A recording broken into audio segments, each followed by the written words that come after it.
বাংলাদেশে পাচারের আগে নিষিদ্ধ কাশির সিরাপ উদ্ধার চাপড়া থানার খ্রিস্টপাড়া এলাকায় একটি বাড়ির থেকে। চাপড়া থানার পুলিশ গোপন সূত্রে খবর পেয়ে বাড়িতে তল্লাশি চালিয়ে উদ্ধার করল ৩০০ বোতল নিষিদ্ধ কাশির সিরাপ ফেন্সিডিল। পুলিশ সূত্রে জানা গেছে, পুলিশ ওই বাড়ির ওপরে নজর রাখছিল। রাত্রিবেলায় বাড়িতে হানা দেয় চাপড়া থানার ভারপ্রাপ্ত আধিকারিক অনিন্দ মুখার্জির নেতৃত্বে বিশাল পুলিশ বাহিনী। বাড়ির তালা ভেঙে ঘরের খাটের নিচে পেটির ভেতরে রাখা ছিল নিষিদ্ধ কাশির সিরাপ। ঘটনাস্থলে আসেন কৃষ্ণনগর পুলিশ জেলার ডিএসপি শিল্পী পাল।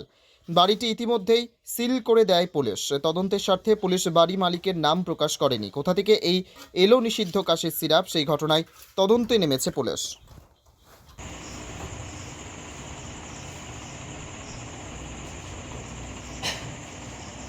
তিন বস্তা দেবেন?